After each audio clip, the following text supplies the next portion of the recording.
prisa en aparecer. Valverde en esta temporada hay que buscar el anterior gol el año pasado, pero madre mía cómo arranca el año en esta semifinal.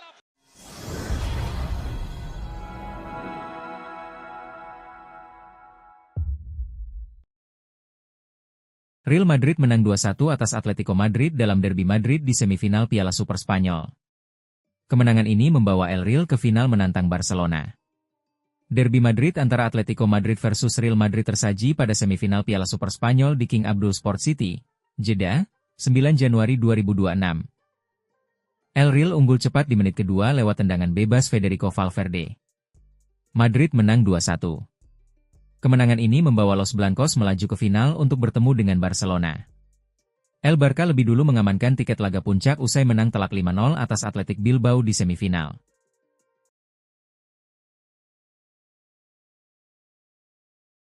Lazio tak menunggu bursa transfer benar-benar memanas untuk bergerak. Begitu sinyal kepergian Matteo Guendouzi menguat, klub ibu kota Italia itu langsung mengunci satu nama sebagai solusi. Kenneth Taylor. Negosiasi antara Lazio dan Ajax kini berada di fase lanjut. Proses berjalan cepat, intens, dan mengarah pada satu kesimpulan. Taylor sangat ingin mengenakan seragam biru langit. Situasi ini membuat pembicaraan antar klub melaju tanpa banyak hambatan. Informasi tersebut disampaikan jurnalis transfer kenamaan Fabrizio Romano, yang menyebut Taylor sebagai nama utama untuk menggantikan Guendouzi, bukan alternatif. Bukan opsi cadangan. Target nomor 1.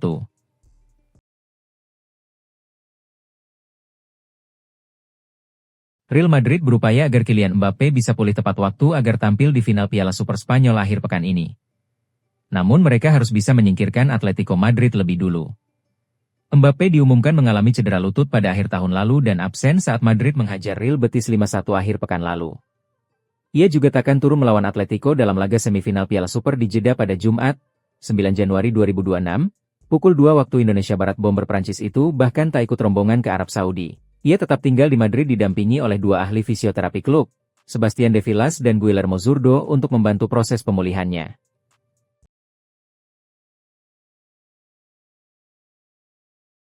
Laga dramatis antara Lazio melawan Fiorentina yang berakhir imbang 2-2 di Stadio Olimpico, menjadi panggung perpisahan bagi Matteo Guendouzi.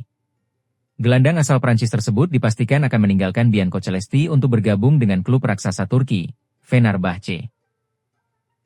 Meskipun proses transfernya sudah mencapai tahap akhir, Guendouzi tetap dipercaya tampil sebagai starter dalam laga Serie A tersebut. Penampilannya malam itu diyakini secara luas sebagai laga terakhirnya mengenakan seragam biru langit khas Lazio.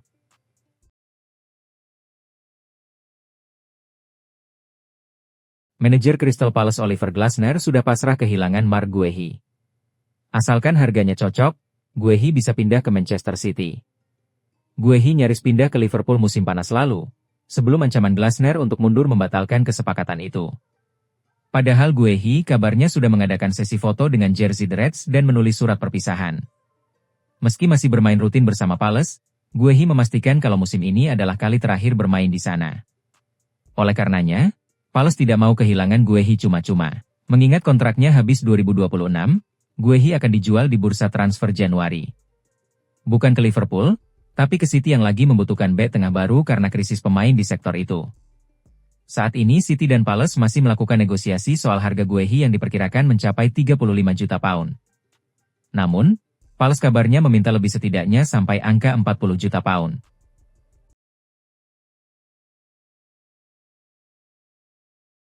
Antoine Semenyo dikabarkan tengah menjalani proses tes medis, medical, di Manchester City sebagai langkah akhir transfer dari Bournemouth. Menurut laporan jurnalis olahraga sepak bola Fabrizio Romano, pemain sayap asal Inggris tersebut akan menandatangani kontrak hingga 2031. Transfer ini bernilai total 65 juta pound, dengan rincian 62,5 juta pound dibayarkan di awal dan 1,5 juta pound tambahan.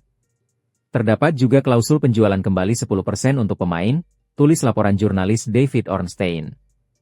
Skema pembayaran ini dilakukan secara bertahap untuk memudahkan klub dan meningkatkan potensi keuntungan Bournemouth.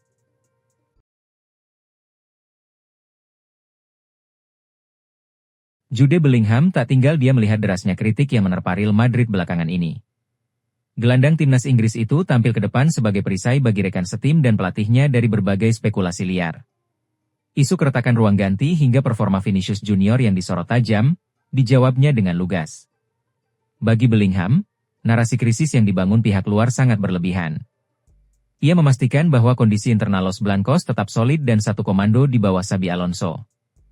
Ia juga menepis kabar burung yang menyebut dirinya campur tangan dalam kebijakan transfer klub. Bellingham menegaskan bahwa fokus utamanya hanyalah performa di lapangan, bukan politik ruang ganti.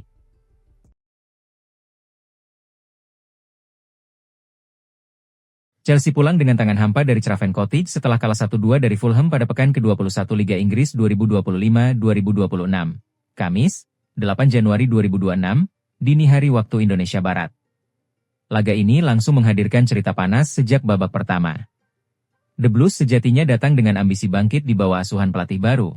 Namun segalanya berubah sebelum pertandingan genap berjalan setengah jam. Sebuah insiden krusial memaksa Chelsea bermain dengan 10 orang lebih awal karena Marc Cucurella mandi lebih cepat.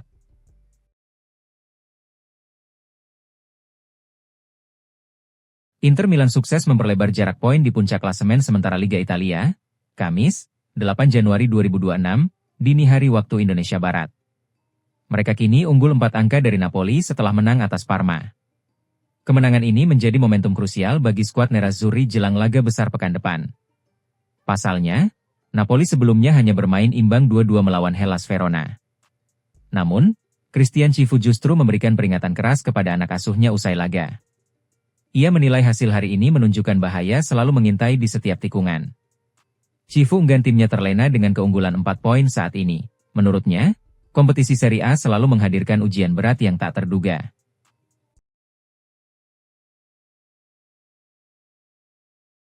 Tim Sherwood menilai Benjamin Sesko belum cukup bagus untuk bermain di Manchester United.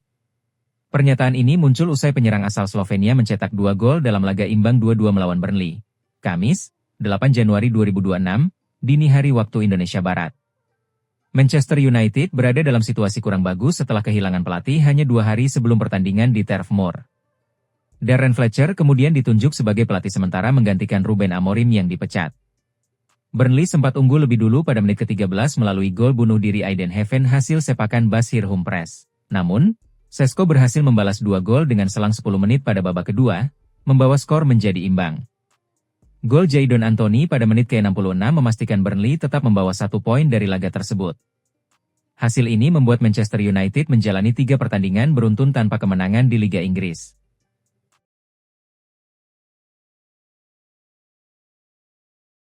Persib Bandung terus mematangkan persiapan jelang menghadapi Persija Jakarta pada pekan ke-17 BRI Super League 2025-26. Laga tersebut dijadwalkan berlangsung di Stadion Gelora Bandung Lautan Api, GBLA, pada Minggu 11 Januari. Sesi latihan Persib digelar di lapangan pendamping Stadion GBLA pada Kamis 8 Januari. Latihan itu menjadi momentum kembalinya sejumlah pemain yang sebelumnya menepi akibat cedera. Beckham Putra Nugraha, Teja Paku Alam, dan Federico Barba sudah kembali berlatih bersama Persib.